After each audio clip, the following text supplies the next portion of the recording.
ଖ୍ରୀଷ୍ଟରେ ପ୍ରିୟ ମୋର ଉପସ୍ଥିତ ଭାଇ ଭଉଣୀମାନଙ୍କୁ ମୋର ଖ୍ରୀଷ୍ଟୀୟ ପ୍ରେମ ନମସ୍କାର ଜଣାଏ। ଏହି ସମୟରେ ପ୍ରଭୁଙ୍କର ମହାନାମକୁ ଧନ୍ୟବାଦ ଦିଏ ଯେ ସେ ଅନୁଗ୍ରହ କରି ମୋ ପରି ଅଯୋଗ୍ୟକୁ ଆଜି ତାଙ୍କର ବାକ୍ୟରେ ଅଂଶ ହେବା ପାଇଁ ସୁଯୋଗ ଦେଇଛନ୍ତି। ଆଉ ମଧ୍ୟ ଆମର ଚର୍ଚ୍ଚର ପୁଲପିଟ୍ କମିଟିକୁ ବିଶେଷ ଭାବରେ ଧନ୍ୟବାଦ ଦିଏ, ପାଳକ ମହାଶୟଗଣଙ୍କୁ ଧନ୍ୟବାଦ ଦିଏ ଯେ ସେମାନେ ଏହି ସୁଯୋଗ ଦେଇଛନ୍ତି। ଆସୁ ସଂକ୍ଷେପରେ ପ୍ରାର୍ଥନା କରିବା।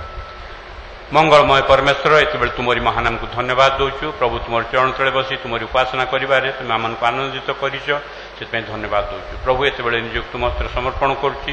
ମୋର ଅଯୋଗ୍ୟତା ଦୁର୍ବଳତା କ୍ଷମା କର। ପବିତ୍ର ଆତ୍ମା ତୁମେ ବକ୍ତା ହୁଅ। ପ୍ରଭୁ ତୁମ ବାକ୍ୟ ବୁଝିବାକୁ ଜ୍ଞାନ ଦିଅ। ଯୀଶୁଙ୍କ ନାମରେ ଆମେନ୍। ଆଜିର ଧ୍ୟାନ ନିମନ୍ତେ ଆମମାନେ ବାକ୍ୟରୁ ଯେଉଁ ଅଂଶ ପଠନ କରାଯାଇଛି, ଯେଉଁମାନେ ବିଳମ୍ବରେ ଆସିଛନ୍ତି ବା ପରବର୍ତ୍ତୀ ସମୟରେ ଆସିଛନ୍ତି ସେମାନଙ୍କ ପାଇଁ ଗୋଚରାର୍ଥ ଜଣାଇ ଦେବାକୁ ଚାହେଁ। ତାହା ହେଉଛି ଗୀତ ସଂହିତା ତାର 85 ଅଧ୍ୟାୟ 6 ପଦ। ବାକ୍ୟରେ ଏପରି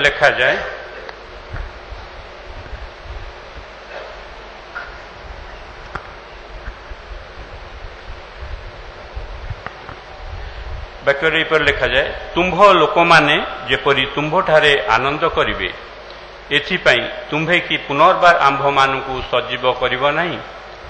ଇଂଲିଶ ବାଇବଲରେ ତାହା ଏପରି ଲେଖାଯାଏ, will you not revive us again that your people may rejoice in you. ଯଦି ଆମମାନେ ଈଶ୍ୱରଙ୍କର ବାକ୍ୟକୁ ଲକ୍ଷ୍ୟ କରୁ ଓ ଚର୍ଚ୍ଚ ଇତିହାସକୁ ଅନୁଧ୍ୟାନ କରୁ, ତାହେଲେ ଆମମାନେ ଦେଖିପାରିବା ଯେ ଏହି ସମୟରେ ଆମମାନେ ସତ୍ୟ ଉଦ୍ଦୀପନାର ଆବଶ୍ୟକ କରୁ, ଜେନ୍ୟୁଇନ୍ ରିଭାଇଭଲର ଆବଶ୍ୟକ କରୁ। ଯେତେବେଳେ ଯଦି ଆମମାନେ ଉଦ୍ଦୀପନା ପାଇଁ ଆମ ମନରେ ଆଗ୍ରହ ନ ଆସେ, ଉତ୍ସାହ ନ ଆସେ, ଆମର ଜୀବନ ଯଦି ଆମର ଆତ୍ମିକ ଜୀବନ ଯଦି ସେହି ଗତାନୁଗତିକ ରୀତିରେ ଚାଲିଥାଏ, ତାହେଲେ ହୁଏତ ଆମମାନେ ଈଶ୍ୱରଙ୍କର ବିଚାରରୁ ରକ୍ଷା ପାଇପାରିବା ନାହିଁ।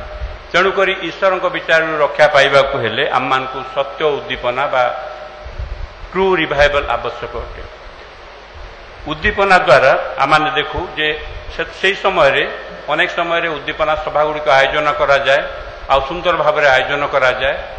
ମାତ୍ର ଆମମାନେ ମନେ ରଖିବା, କୌଣସି ପ୍ରଚାରକଙ୍କ ଦ୍ୱାରା ଉଦ୍ଦୀପନା ଆସିନଥାଏ। ଉଦ୍ଦୀପନାର ରଚୟିତା ହେଉଛନ୍ତି ପବିତ୍ର ଆତ୍ମା। ପବିତ୍ର ଆତ୍ମାଙ୍କର ଉପସ୍ଥିତି ବା ଚାଳନା ବିନା ଉଦ୍ଦୀପନା ଆସିନଥାଏ। ଯାହା କୌଣସି ପ୍ରଚାରକ ଦ୍ୱାରା ଯେଉଁ ଉଦ୍ଦୀପନା ଆସିଥାଏ, ସେ ଗଲାବେଳେ ସେ ଉଦ୍ଦୀପନା ଚାଲି ଯାଇଥାଏ। ଯଦି ଆମେ ଚିନ୍ତା କରୁ, ଆମେ ଅନେକ ଉଦ୍ଦୀପନା ମିଟିଂରେ ଆମେ ଆଟେଣ୍ଡ କରୁଛୁ, କିନ୍ତୁ କେତେ ଆମେ ଉଦ୍ଦୀପ୍ତ ହୋଇଛୁ। ତେବେ ଏହି ସ୍ଥାନରେ ଆମେ ଗୋଟିଏ ବିଷୟ ଲକ୍ଷ୍ୟ କରୁ, ଈଶ୍ୱର ଉଦ୍ଦୀପ୍ତ କରିବା ପାଇଁ ମାନବିକ ପାତ୍ରମାନଙ୍କୁ ବ୍ୟବହାର କରିଥାନ୍ତି ସତ, ମାତ୍ର ସେମାନଙ୍କ ଦ୍ୱାରା ଆସିନଥାଏ। ଆମମାନେ ଜାଣୁ ଯେ ଆମମାନେ ମନୁଷ୍ୟ ଦ୍ୱାରା ଯେଉଁ ଉଦ୍ଦୀପନା ଆସିଥାଏ ତାହା କ୍ଷଣସ୍ଥାୟୀ ହୋଇଥାଏ, ମାତ୍ର ପବିତ୍ର ଆତ୍ମାଙ୍କ ଯେଉଁ ଉଦ୍ଦୀପନା ଆସିଥାଏ ତାହା ଦୀର୍ଘସ୍ଥାୟୀ ହୋଇଥାଏ। ଈଶ୍ୱରଙ୍କ ଲୋକମାନଙ୍କର ଆତ୍ମପରୀକ୍ଷା, ପାପ ସ୍ୱୀକାର ପରେ ହିଁ ଉଦ୍ଦୀପନା ଆସିଥାଏ। ଈଶ୍ୱରଙ୍କ ଲୋକମାନଙ୍କର ଆତ୍ମପରୀକ୍ଷା ଦ୍ୱାରା ଈଶ୍ୱରଙ୍କ ଉପସ୍ଥିତି ଆମ ମଧ୍ୟରେ ବାସ୍ତବ ହୋଇଥାଏ। ଉଦ୍ଦୀପନା ଈଶ୍ୱରଙ୍କ ଲୋକମାନଙ୍କ ମଧ୍ୟରେ ଆନନ୍ଦ ଏବଂ ଉତ୍ସାହ ପ୍ରଦାନ କରିଥାଏ। ହয়তো ଜଣେ ପ୍ରଚାରକଙ୍କ ଦ୍ୱାରା ଲୋକମାନଙ୍କୁ ପ୍ରଭୁଙ୍କ ନିକଟକୁ ଆହ୍ୱାନ କରାଯାଏ ସତ, ମାତ୍ର ଯେତେବେଳେ ଉଦ୍ଦୀପନା ଆସିଥାଏ ସେତେବେଳେ ଲୋକମାନେ ବା ଆତ୍ମାମାନେ ସ୍ୱତଃପ୍ରବୃତ୍ତ ଭାବରେ ଈଶ୍ୱରଙ୍କ ନିକଟବର୍ତ୍ତୀ ହୋଇଥାନ୍ତି, ତାଙ୍କର ଉପାସନା କରିବାରେ ଆନନ୍ଦିତ ହୋଇଥାନ୍ତି, ତାଙ୍କ ପାଇଁ ଉଦ୍ଯୋଗୀ ହୋଇଥାନ୍ତି, ତାଙ୍କ ପାଇଁ ମନୋଯୋଗୀ ହୋଇଥାନ୍ତି। ସେତେବେଳେ ଆମମାନଙ୍କୁ ଲୋକମାନଙ୍କୁ ଆହ୍ୱାନ କରିବାର ପ୍ରୟୋଜନ ହୋଇନଥାଏ। ଯେଉଁମାନେ ସତ୍ୟ ଈଶ୍ୱରଙ୍କୁ ଜାଣନ୍ତି ନାହିଁ, ଯେଉଁମାନେ ମଣ୍ଡଳୀ ବାହାରେ ଅଛନ୍ତି, ଯେଉଁମାନେ ପରିତ୍ରାଣର ଆନନ୍ଦ ପାଇନାହାନ୍ତି, ଯେଉଁମାନେ ଉଦ୍ଧାରପ୍ରାପ୍ତ ହୋଇନାହାନ୍ତି, ଯେଉଁମାନେ ବନ୍ଧନଗ୍ରସ୍ତ ଅବସ୍ଥାରେ ଅଛନ୍ତି, ସେମାନଙ୍କ ପାଇଁ ଆମମାନଙ୍କୁ ବୋଝଗ୍ରସ୍ତ ହେବା ସଙ୍ଗେ ସଙ୍ଗେ ଯେଉଁମାନେ ମଣ୍ଡଳୀ ଭିତରେ ଅଛନ୍ତି, ପ୍ରଭୁ ଯୀଶୁଙ୍କୁ ଜାଣନ୍ତି, ପରିତ୍ରାଣ ପାଇଛନ୍ତି, ଯେଉଁମାନେ ପ୍ରଭୁଙ୍କ ନାମରେ ନିଜକୁ ପରିଚୟ ଦିଅନ୍ତି, ନିଜକୁ ଖ୍ରୀଷ୍ଟ ବିଶ୍ୱାସୀ ବୋଲି କହନ୍ତି, ମାତ୍ର ଯେଉଁମାନଙ୍କଠାରେ ଖ୍ରୀଷ୍ଟୀୟ ଜୀବନ ନାହିଁ, ଯେଉଁମାନଙ୍କଠାରେ ଖ୍ରୀଷ୍ଟୀୟ ଆଚରଣ ନାହିଁ, ଯେଉଁମାନଙ୍କଠାରେ ଖ୍ରୀଷ୍ଟୀୟ ନମ୍ରତା ନାହିଁ, ସେମାନଙ୍କ ପାଇଁ ମଧ୍ୟ ଆମମାନଙ୍କୁ ଚିନ୍ତିତ ହେବାକୁ ହେବ, ସେମାନଙ୍କୁ ମଧ୍ୟ ଆମମାନଙ୍କୁ ଉଦ୍ଦୀପ୍ତ କରିବାକୁ ହେବ। ପ୍ରଶ୍ନ ଉଠେ, ଜୀବନ ଓ ଶକ୍ତି ବିନା ଶିକ୍ଷା ଓ ଆଦର୍ଶର କି ଲାଭ?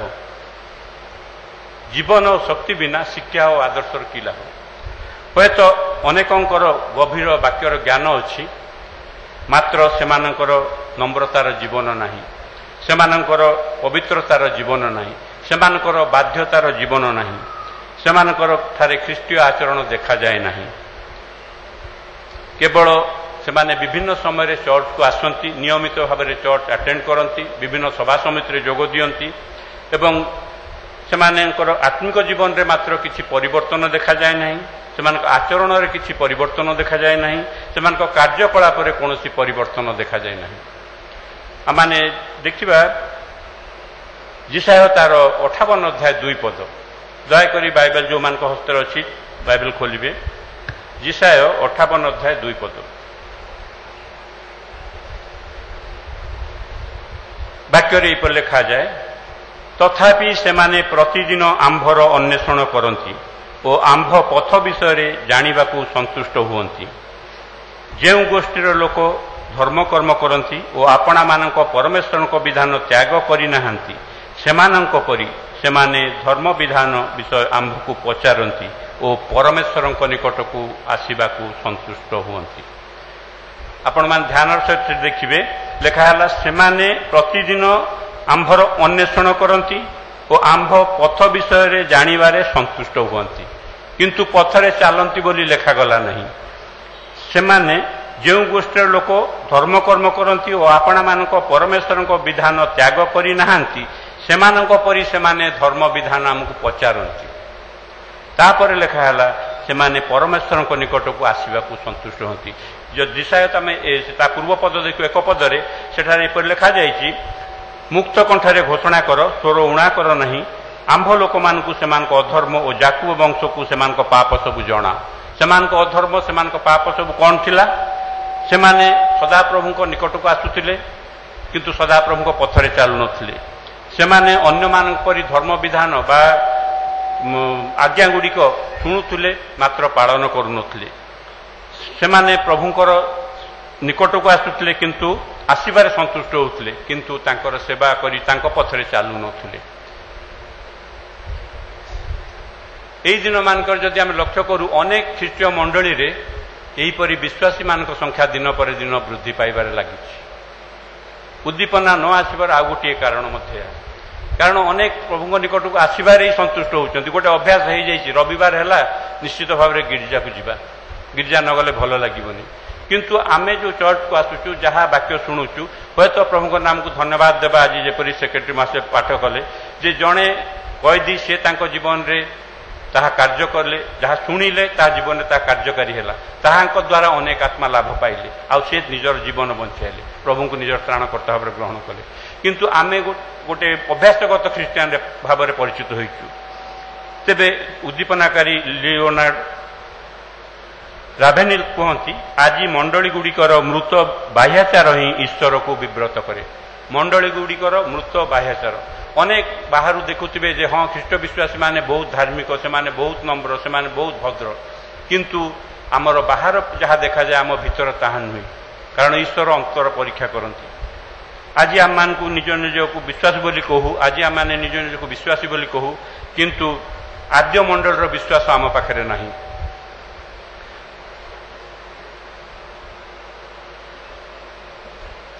भातृप्रेमर अभाव आम ठार देखा जाए पवित्र आत्मा शक्ति बिना आज आम शिथिल और शीतल हो जाइए आद्य मंडल रे जो पवित्रता और शक्ति थिला ताहा आम पाखे नहीं से माने जो अभिषेक पाइथिले ताहा हमको अजଣା अटे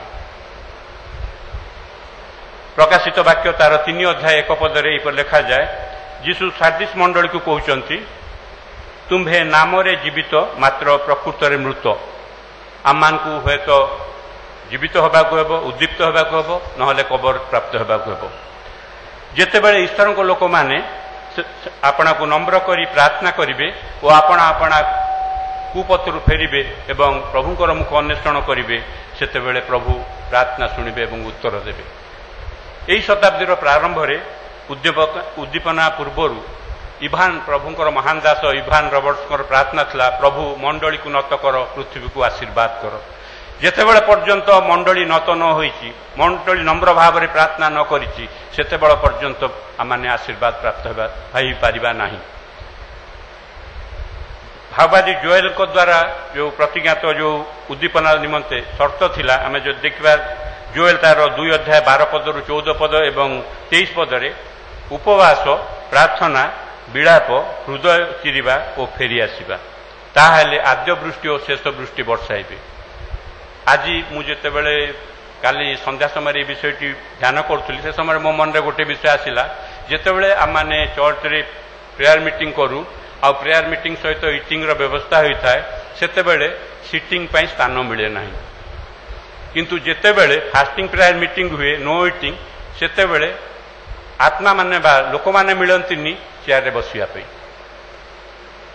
ଗତ ସେକ୍ରେଟାରୀ ମହାଶୟ ଧନ୍ୟବାଦ ଦେଲେ ଯେ ଗତକାଲି ଚେନ୍ ପ୍ରେୟାର ଥିଲା, ଅନେକ ଭାଇ ଭଉଣୀ ଆସିଛନ୍ତି। କିନ୍ତୁ ମୁଁ ଗୋଟିଏ ବିଷୟ ତା ଭିତରେ କହିବାକୁ ଚାହେଁ। ପ୍ରଥମ 2-3 ଘଣ୍ଟା ମଧ୍ୟରେ ବିଶେଷ ଭାବରେ ଧନ୍ୟବାଦ ଦେବି ମର୍ଣ୍ଣିଂ ପ୍ରେୟାର ଭାଇମାନଙ୍କୁ ଏବଂ ମାଆମାନଙ୍କୁ। ସେମାନେ ଆଜି ପର୍ଯ୍ୟନ୍ତ ମୁଁ ଦେଖିଛି ବିଶ୍ୱସ୍ତ ଭାବରେ ସେମାନେ ପ୍ରଭୁଙ୍କ ନିକଟରେ ତାଙ୍କ ସମୟରେ ସେ ପ୍ରାର୍ଥନା କରନ୍ତି ଆସି ବହୁ ସଂଖ୍ୟାରେ। ତା ଛଡ଼ା ଅନ୍ୟ କେତେ ସମୟରେ ମଧ୍ୟ କେତେ ଭାଇମାନେ ଆସି କରନ୍ତି। କିନ୍ତୁ ଅଧିକାଂଶ ସମୟରେ ମୁଁ ଲକ୍ଷ୍ୟ କଲି, ମୁଁ ଯେ ସମୟ ଥିଲି, ବେଶୀରୁ ବେଶୀ 2 ଜଣ ବା 3 ଜଣ ଆମେ ଗୋଟିଏ ଜୋନ୍ରୁ ବା 2ଟି ଜୋନ୍ରୁ ଏଠି ଉପସ୍ଥିତ ଥାଉ। ବାରମ୍ବାର ପାଳକ ମହାଶୟମାନେ ଏବଂ ଚର୍ଚ୍ଚରୁ ନୋଟିସ୍ ଦିଆଯାଉଛି ଯେ ଆପଣମାନେ ଚେନ୍ ପ୍ରେୟାର ବା ଉପବାସ ପ୍ରାର୍ଥନା ସମୟରେ ବା ଅନ୍ୟାନ୍ୟ ବିଶେଷ ପ୍ରାର୍ଥନା ସମୟରେ ଯୋଗ ଦିଅନ୍ତୁ। କିନ୍ତୁ ଆମେ ପ୍ରାର୍ଥନାକୁ କେତେ ଗୁରୁତ୍ୱ ଦେଉଛୁ? ଏଠି ଦେଖୁଛୁ ଜୋଏଲଙ୍କର ଉଦ୍ଦୀପନା ସମୟରେ ସେ ଯେଉଁ ବିଷୟଟି କହିଥିଲେ, କ'ଣ ନା ଉପବାସ, କ୍ରନ୍ଦନ, ବିଳାପ, ହୃଦୟ ଚିରିବା ଓ ଫେରିଆସିବା। ଆଜି ଆମମାନଙ୍କୁ ତାହା ହିଁ କରିବାକୁ ହେବ ଯଦି ଆମମାନେ ଉଦ୍ଦୀପନା ଦେଖିବାକୁ ଚାହୁଁ। ଯେତେବେଳେ କୌଣସି ସ୍ଥାନରେ ଆମମାନେ ପ୍ରାର୍ଥନା କରୁ, ପ୍ରଭୁ ଆମ ମଧ୍ୟରେ ଉପସ୍ଥିତ ରହିଥାନ୍ତି। ମାତ୍ର ଆମମାନଙ୍କୁ ମନେ ରଖିବାକୁ ହେବ, ଆମମାନେ ଏକତ୍ର ହଉ ସତ, ମାତ୍ର ଏକ ମନ ଅନେକ ସମୟରେ ହୋଇପାରୁନି। ମାତ୍ର ଯେତେବେଳେ ଆମମାନେ ଏକ ମନ ହୋଇ ପ୍ରାର୍ଥନା କରିବା, ସେତେବେଳେ ସଂଖ୍ୟା ବଡ଼ ବିଷୟ ନୁହେଁ। ମାତ୍ର ଆମର ଏକ ମନ ହୋଇ ଯଦି ଆମେ ପ୍ରାର୍ଥନା କରୁ, ତାହେଲେ ପ୍ରଭୁଙ୍କ ଉପସ୍ଥିତି ଆମମାନେ ତା ମଧ୍ୟରେ ଅନୁଭବ କରିପାରିବା। ପେଣ୍ଟିକସ୍ ଦିନରେ ଆମେ ଦେଖିବା ବିଭକ୍ତ ଅଗ୍ନି ସଦୃଶ ଜିହ୍ୱାଗୁଡ଼ିକ 120 ଜଣ ଶିଷ୍ୟ ଶିଷ୍ୟାଙ୍କ ଉପରେ ଅଧିଷ୍ଠିତ ହେବା, ଏହା ଗୋଟିଏ ଉଦାହରଣ ଅଟେ। ଏହା ଆମମାନଙ୍କୁ ସ୍ମରଣ କରାଇ ଦିଏ ଜେରୁସାଲେମ ମନ୍ଦିରରେ ସଲୋମନଙ୍କ ସମୟରେ 120 ଜଣ ଯାଜକଙ୍କ କଥା ମନେ ପକାଇ ଦିଏ। ଦ୍ୱିତୀୟ ବିବରଣ ତାର 5 ଅଧ୍ୟାୟ 12 ପଦରୁ 14 ପଦରେ ଲେଖାଯାଏ, ସେହି ମେଘ ସକାଶୁ ପରିଚର୍ଯା କରିବାକୁ ଠିଆ ହୋଇପାରିଲେ ନାହିଁ, କାରଣ ସଦାପ୍ରଭୁଙ୍କ ପ୍ରତାପ ସଦାପ୍ରଭୁଙ୍କ ଗୃହକୁ ପୂର୍ଣ୍ଣ କରିଥିଲା। କାରଣ ସଦାପ୍ରଭୁଙ୍କ ପ୍ରତାପ ସଦାପ୍ରଭୁଙ୍କ ଗୃହକୁ ପୂର୍ଣ୍ଣ କରିଥିଲା। ଉଦ୍ଦୀପନା ହେଉଛି ସେହି ପ୍ରତାପର ନୂଆ ପରିପ୍ରକାଶ। ଉଦ୍ଦୀପନା ହେଉଛି ସେହି ପ୍ରତାପର ନୂଆ ପରିପ୍ରକାଶ। ଆମେ ଯେଉଁ ଅଂଶ ପାଠ କଲେ ଗୀତ ସଂହିତା ତାର 85 ଅଧ୍ୟାୟ 6 ପଦରେ ସେଟା ଲେଖା ହେଲା, ତୁମ ଲୋକମାନେ ଯେପରି ତୁମଠାରେ ଆନନ୍ଦ କରିବେ, ଏଥିପାଇଁ କି ତୁମ୍ଭେ ଆମ୍ଭମାନଙ୍କୁ ପୁନର୍ବାର ସଜୀବ କରିବ ନାହିଁ।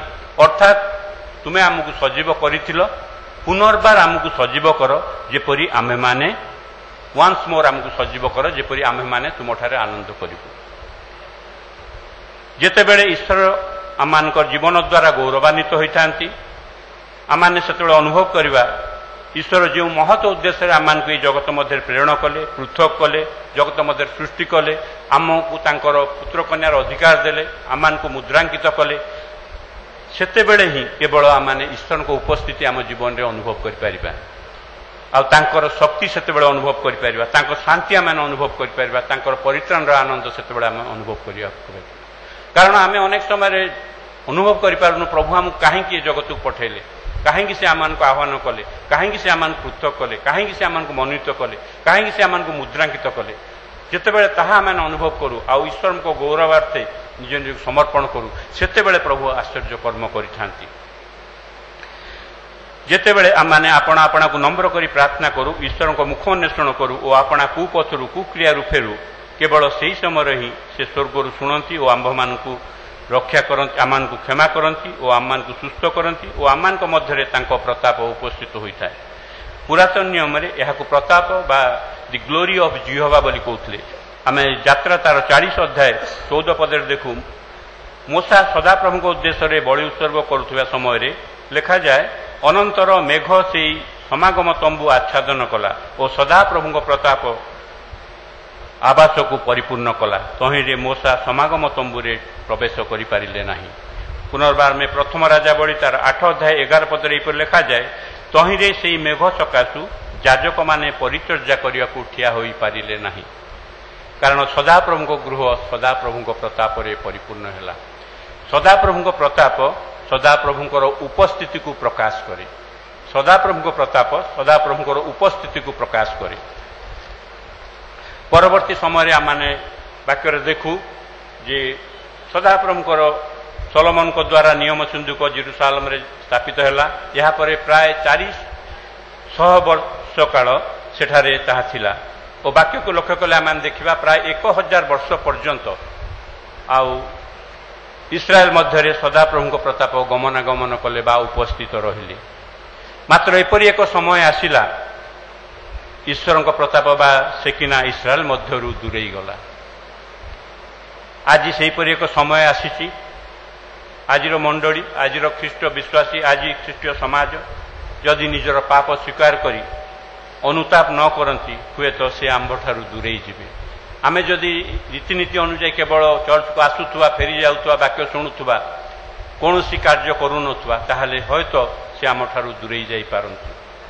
ଜିଜିକଲ ଯିଏକି ଜଣେ ଈଶ୍ୱରଙ୍କର ସେବକ ଓ ଭାବବାଦୀ ଥିଲେ, ସେ କୁହନ୍ତି ଜିଜିକଲ ତାର 1 ଅଧ୍ୟାୟ 4 ପଦରେ, ଦୟାକରି ଜିଜିକଲ ଆପଣମାନେ ଓପନ୍ କରି ଦେଖିବେ, ସେ କବାଗ ନଦୀ କୂଳରେ ବନ୍ଦୀମାନଙ୍କ ମଧ୍ୟରେ ଥିବା ସମୟରେ ସେ ଈଶ୍ୱରୀୟ ଦର୍ଶନ ପାଇଲେ ଏବଂ ସେ କହିଲେ, ଅନନ୍ତର ମୁଁ ଦୃଷ୍ଟି କଲି, ଆଉ ଦେଖ ଉତ୍ତର ଦିଗରୁ ଘୂର୍ଣ୍ଣବାୟୁ, ମେଘ ଓ ଜାଜ୍ୱଲ୍ୟମାନ ଅଗ୍ନି ଆସିଲା, ଆଉ ତାହାର ଚତୁର୍ଦିଗରେ ତେଜ ଓ ତହିଁ ମଧ୍ୟ ସ୍ଥାନରେ ଅଗ୍ନିର ମଧ୍ୟବର୍ତ୍ତୀ ଉତ୍ତପ୍ତ ଧାତୁ ନ୍ୟାୟ ପ୍ରଭା ଥିଲା।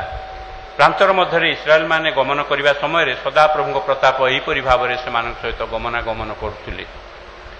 ଜିଜିକଲ 5 ଅଧ୍ୟାୟ 5 ପଦ 6 ପଦକୁ ଲକ୍ଷ୍ୟ କରିବେ, ସେଠାରେ ଏପରି ଲେଖାଯାଏ, ପ୍ରଭୁ ସଦାପ୍ରଭୁ ଏହି କଥା କହନ୍ତି, ଏ ଜେରୁସାଲେମ, ଆମ୍ଭେ ଏହାକୁ ଗୋଷ୍ଠୀଗଣ ମଧ୍ୟରେ ସ୍ଥାପନ କରିଅଛୁ ଓ ତାହାର ଚତୁର୍ଦିଗରେ ନାନା ଦେଶ ଅଛି। ସେ ଆମ୍ଭର ବିଶ୍ୱସ୍ତ ହୋଇ ଆମ୍ଭର ସାକ୍ଷୀ ହେବା ପରିବର୍ତ୍ତେ ଆମ୍ଭର ଶାସନାବଳୀ ଅଗ୍ରାହ୍ୟ କରିଅଛନ୍ତି ଓ ଆମ୍ଭ ବିଧି ରୂପ ପଥରେ ଗମନ କରିନାହାନ୍ତି। ଜିଜିକଲ 5 ଅଧ୍ୟାୟ 8 ପଦରେ ଲେଖାଗଲା, ଏଥିପାଇଁ ପ୍ରଭୁ ସଦାପ୍ରଭୁ ଏହି କଥା କୁହନ୍ତି, ଦେଖ ଆମ୍ଭେ ତୁମ୍ଭର ବିପକ୍ଷ ଅଟୁ, ଆମ୍ଭେ ତୁମ୍ଭର ବିଚାର କରିବା।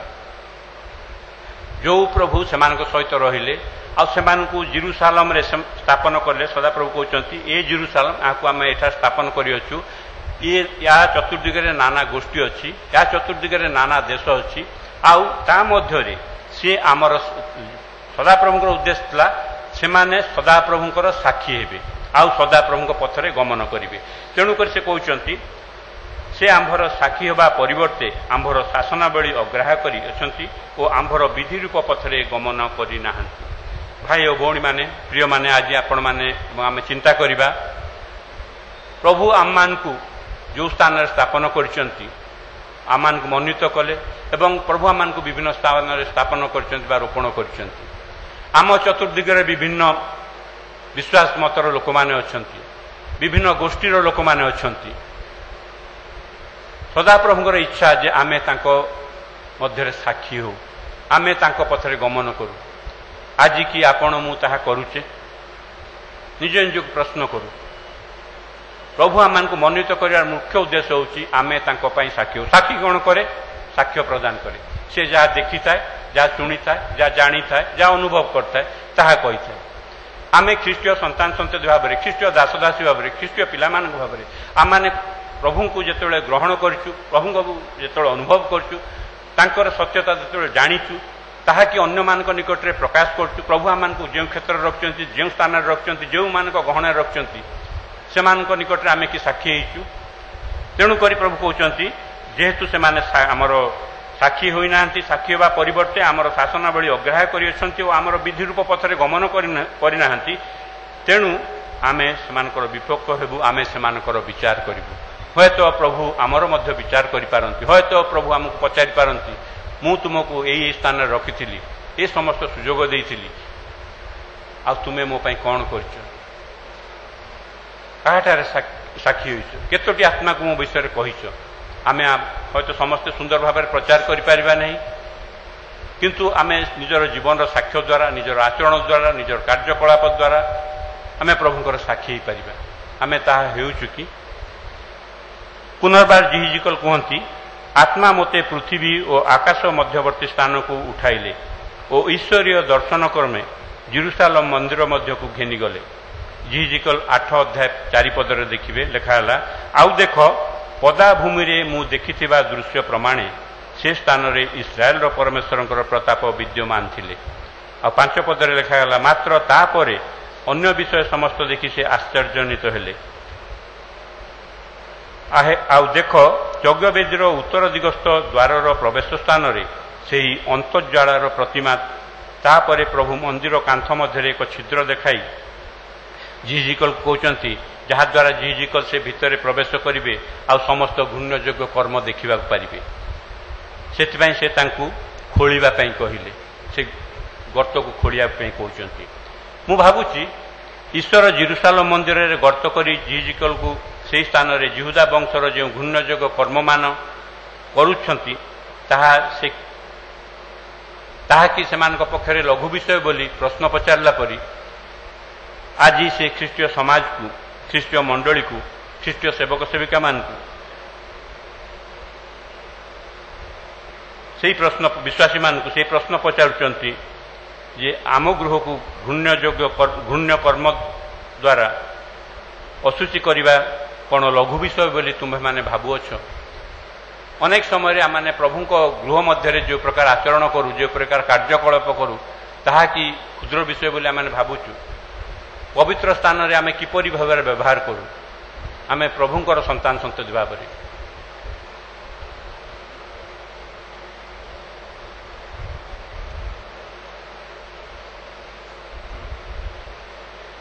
आज आम देखुचु ख्रीष्टीय पालक मानकर ख्रीष्टीय नेतृस्थानीय व्यक्ति मानकर ख्रीष्टीय सेवक मानकर ख्रीष्टीय संतान संतति मानकर मध्य जो आत्मिक अधपतन घटी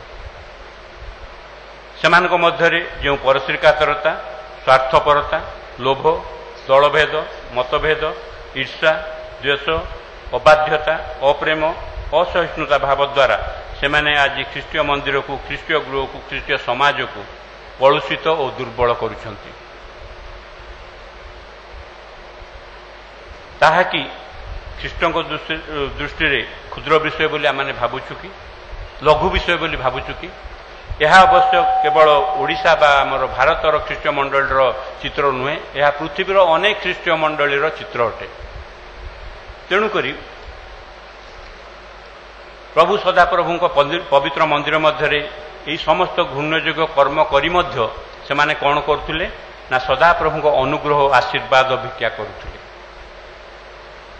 समस्त प्रकार घूर्ण्ययोग्य कर्म करुले ता संगे संगे मध्य सदाप्रभुଙ୍କ ठारू सेमाने कौन करते ना अनुग्रह आशीर्वाद भिक्षा करते और सेमानक मध्य सदाप्रभुଙ୍କ उपस्थिति अनुभव करते समस्त कर्म करुले ता मध्य प्रभुଙ୍କର अनुग्रह भिक्षा करते एवं प्रभुଙ୍କର उपस्थिति अनुभव करुले कारण सेमानकर धारणा थिला बा विश्वास थिला सदाप्रभु तांको मंदिर को नष्ट होबाकू देबे नहीं आज मध्य अनेक से प्रकार करुचंती एवं से प्रकार भावुचंती हुए तो जिहिजिकल भावुथिबे जे जिहुदा वंश समस्त घूर्ण्ययोग्य कर्म कले सुधा सदाप्रभु किपरि सेमानकर प्रार्थना शुणुचंती एवं उत्तर देउचंती सेमानकर नैवेद्य किपरि ग्रहण करुचंती मात्र तापरे से जहा देखिले ताहा तांकु आश्चर्यजनित कला दयाकर देखिए जिहिजिकल 9 अध्याय 3 पद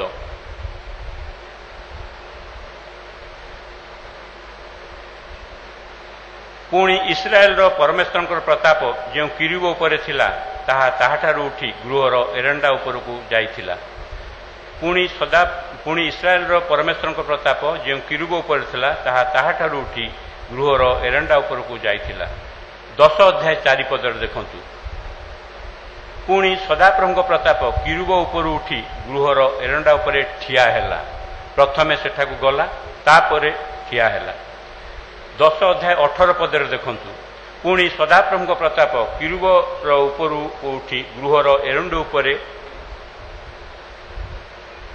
अधिष्ठान अनंतर सदाप्रभुଙ୍କ प्रताप गृहर एरुंडी ऊर्ध्व को प्रस्थान करी किरुब मानक उपरे अधिष्ठान कला ଏବଂ 11 ଅଧ୍ୟାୟ 23 ପଦରେ ଦେଖନ୍ତୁ, ଏ ଉତ୍ତାରେ ସଦାପ୍ରଭୁଙ୍କ ପ୍ରତାପ ନଗର ମଧ୍ୟରୁ ଊର୍ଦ୍ଧ୍ୱକୁ ପ୍ରସ୍ଥାନ ଗମନ କରି ନଗରର ପୂର୍ବ ଦିଗସ୍ଥ ପର୍ବତ ଉପରେ ସ୍ଥଗିତ ହେଲା।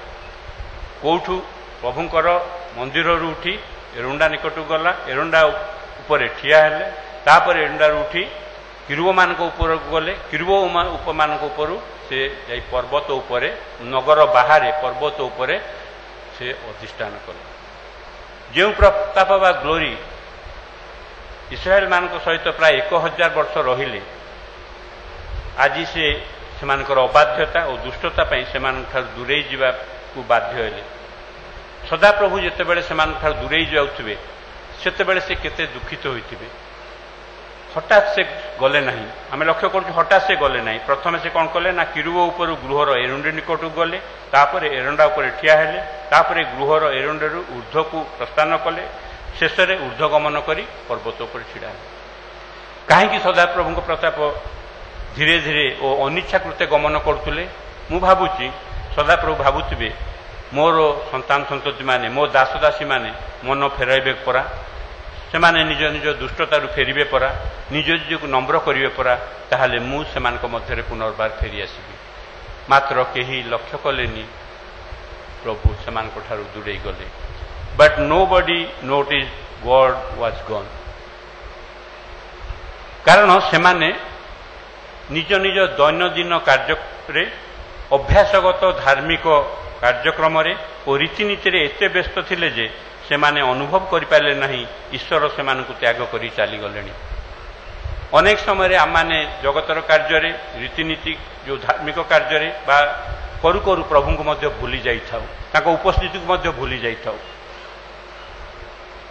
ହୁଏତ ମହାଯାଜକମାନେ ନୈବେଦ୍ୟ ଉତ୍ସର୍ଗ କରିବା ସମୟରେ ସେମାନେ ଦେଖିଥିବେ ଯେ ସେହି ମହାପବିତ୍ର ସ୍ଥାନ ଶୂନ୍ୟ ଅଛି, ସେଠାରେ ଅନ୍ଧକାର ଅଛି, ସେଠାରେ ପ୍ରଭୁଙ୍କ ପ୍ରତାପ ନାହିଁ।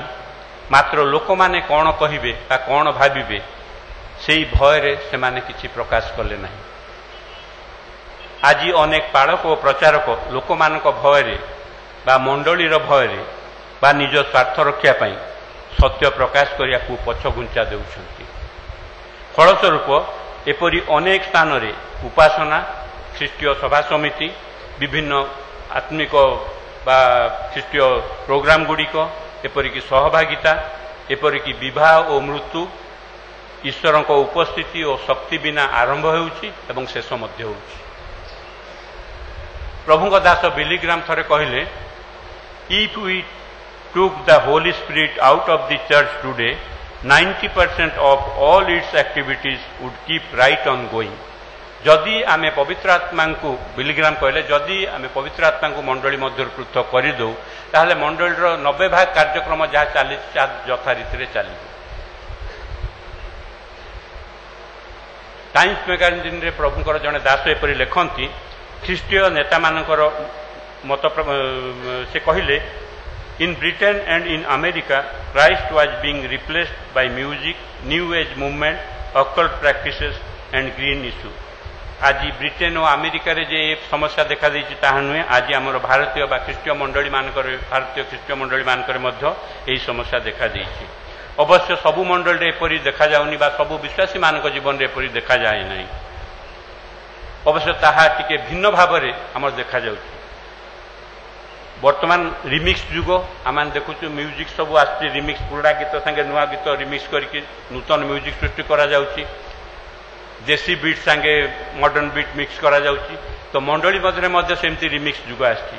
ବର୍ତ୍ତମାନ କ'ଣ ହେଉଛି ନା ଖ୍ରୀଷ୍ଟୀୟ ସଂସ୍କୃତି ଓ ଉପାସନା ସହିତ ଅନ୍ୟାନ୍ୟ କେତେ ମିକ୍ସ କରାଯାଉଛି ବା ପଞ୍ଚ କରାଯାଉଛି, ଯେପରି ଅଧିକ ଆକର୍ଷଣୀୟ ହେବ। କିନ୍ତୁ ଆମମାନେ ଆତ୍ମିକ ଭାବରେ ତାହା ଦ୍ୱାରା କେତେ ଆମ ପାଇଁ ତାହା ଆତ୍ମିକ ଭାବେ କେତେ ପ୍ରୟୋଜନ ବା କେତେ ଉପଯୋଗୀ ତାହା ଆମମାନେ ଭାବୁନାହୁଁ। ପ୍ରକୃତରେ ଆଜି ଖ୍ରୀଷ୍ଟଙ୍କ ଠାରୁ ଦୂରେଇ ଯାଇ ଅନ୍ୟାନ୍ୟ ଜାଗତିକ ବିଷୟ ପ୍ରତି ଅଧିକ ଆକୃଷ୍ଟ ହେଉଛି। ଖ୍ରୀଷ୍ଟଙ୍କୁ ତା ଜୀବନର ପ୍ରଥମ ଏବଂ ପ୍ରଧାନ ସ୍ଥାନ ଦେବା ବଦଳରେ ଆଜି ତାଙ୍କୁ ଗୌଣ ସ୍ଥାନ ଦେଉଛି। ଆଜି ଆମେ ଉଭୟ ଈଶ୍ୱର ଓ ଜଗତ ସହିତ ସାଲିସ କରି ଚାଲିବାକୁ ଚେଷ୍ଟା କରୁଛୁ। ଫଳସ୍ୱରୂପ ଆଜି ଆମମାନଙ୍କ ମଧ୍ୟରେ ସେହି ଉଦ୍ଦୀପନା ବା ସେହି ଉତ୍ସାହ ବା ସେହି ଆଗ୍ରହ ନାହିଁ। ଯଥା ରୀତିରେ ଚାଲିଛି, प्रकाशित वाक्य तार 3 अध्याय 15 पदरे लाउदिकिया मंडली को प्रभु यीशु कहले प्रभु यीशुर वार्ता थिला मु तुम्हार कार्य सबू जाने तुम्भे उष्म नुह कि शीतल नुह मु तुमर कार्य सबू जाने तुम्हें उष्म नुह कि शीतल नुह। आज ख्रीष्टीय समाज और ख्रीष्टीय मंडली और ख्रीष्टीय परिवार गुड़िकर और ख्रीष्टियान मानकर ईशदुष्मता ईश्वर विशेष भाव में चिंतार कारण अटे। लाउदिकिया मंडली को आम जो देखुचु प्रभु कहते प्रकाशित वाक्य 3 अध्याय 20 पदरे देख आंभे द्वार निकटरे ठिया होई आघात करुअछु जदि केही आंभर स्वर शुणी द्वार फिटाई देव ताहेले आंभे प्रवेश करी ताहा निकट को जीवु पुणी आंभे ताहा सहित भोजन करिबु ओ से आंभ सहित भोजन करिबु। ए अंशटी को आम जदि भल भाव चिंता करूँ बा लक्ष्य करूँ ताल देखा लाउदिकिया मंडल ख्रीष्टर नाम ख्यात से विश्वासी माने से उपासना करुवे आसी समय प्रभु जी कहते मु द्वार निकट ठिया हुई आघात करुअछि आदि तुमने द्वार खोलीदेव ताहले मु तुम सहित भोजन करी तुम्हें मो सहित भोजन कर सहभागिता कर तेरे गोटे विषय आम ये लक्ष्य करवा प्रभु जीशु द्वार में आघात करने समय प्रभु जीशु मंडली भितर छिड़ा ना मंडली बाहर छिड़ा तेणुक आम विशेष जाग्रत होगा आम प्रभु को जदि मंडली भितर रखू ताहले आम भितर भिन्नता मान अनुभव करिपारिबा। आमने वर्तमान टू रिवाइवल तेणुक आवश्यक करूँ बा सत्य उद्दीपन आवश्यक करूँ। वर्तमान आम जीवन में जो शिथिलता आसी गोटे आम जो देखुचु गोटे क्लॉक हो सी हयत किछि मास बा किछि वर्ष चलला परे ताकू ऑयलिंग करार प्रयोजन होता है। ठीक से भाव में आम आत्मिक जीवन में आम उद्दीपना थिला अतीत कारण आम जो वाक्य पढ़लु प्रभु तुम्हें 1 सेकेंड आमको उद्दीप्त कर अर्थात आम अतीत दिन में आम उद्दीप्त होइथिलु किंतु वर्तमान कौन होइछि ना जगतर विषय गुड़िक आम मध्य शिथिलता आसी जाइछि। परवर्ती समय संसार जंजाल प्रभाव और प्रलोभन द्वारा आत्मिक जीवन में शिथिलता आसी जाइछि।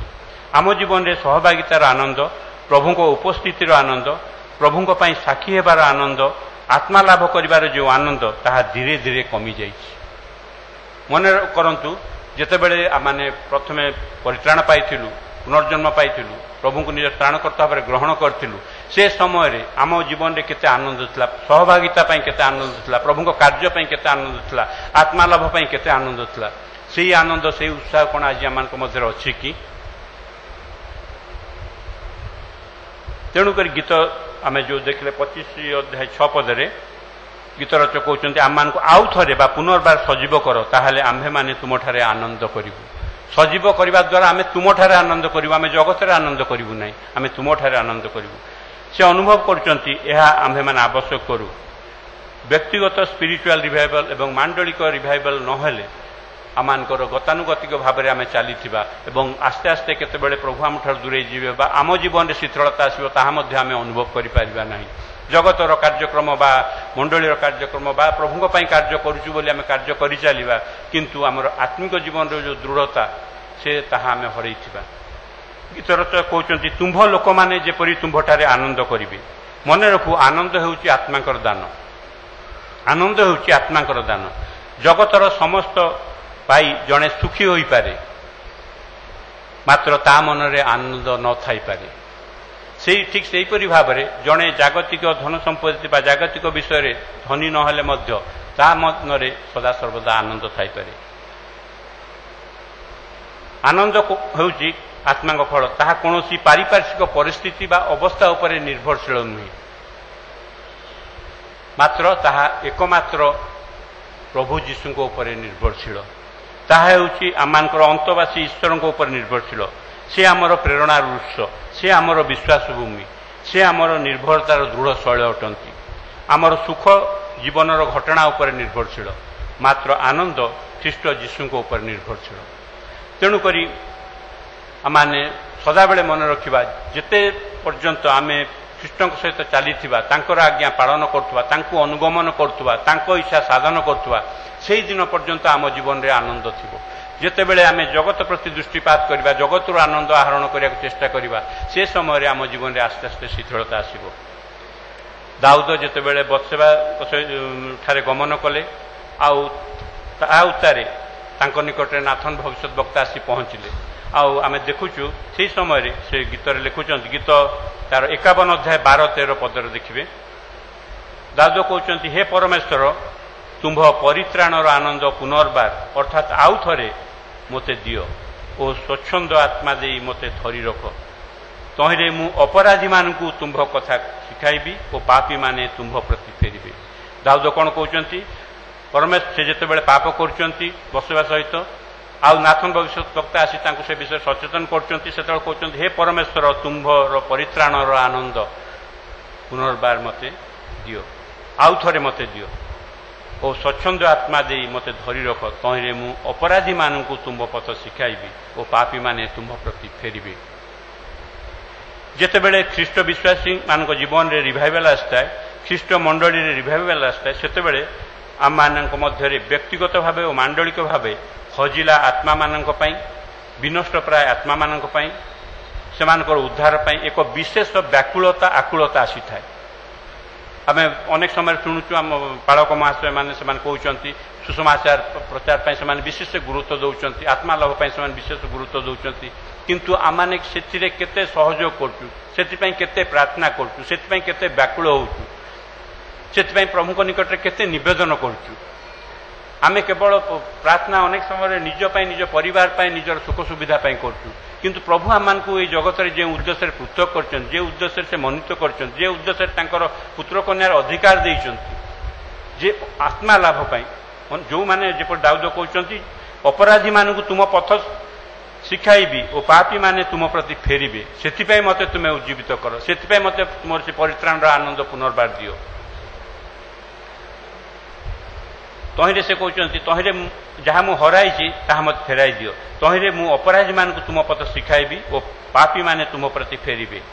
ଉଦ୍ଦୀପନା ଆସିବା ଦ୍ୱାରା ଅନ୍ୟମାନଙ୍କୁ ପ୍ରଭୁଙ୍କ ନିକଟକୁ ଆଣିବା ପାଇଁ ଆମମାନଙ୍କୁ ଉତ୍ସାହିତ କରିଥାଏ। ଆମେ ଯେତେବେଳେ ପ୍ରଭୁରେ ଉଦ୍ଦୀପ୍ତ ହୋଇଥାଉ, ଆମ ମଧ୍ୟରେ ଯେତେବେଳେ ଉଦ୍ଦୀପନା ଆସିଥାଏ, ମଣ୍ଡଳୀରେ ଯେତେବେଳେ ଉଦ୍ଦୀପନା ଆସିଥାଏ, ସେତେବେଳେ ମଣ୍ଡଳୀ ଆତ୍ମାଲାଭ ପାଇଁ ବ୍ୟାକୁଳ ହୋଇଥାଏ। ଆମେ ଯଦି ଦେଖୁ, ସତ କହିବାକୁ ଗଲେ ଆମେ ଆମମାନଙ୍କର ବୃଦ୍ଧି ସଂଖ୍ୟା କେତେ, ହয়তো ଆମର ସନ୍ତାନ ସନ୍ତତିମାନଙ୍କୁ ଆମେ ଡୁବନ ଦେଉଛୁ, ତାହା ଠିକ୍ କଥା।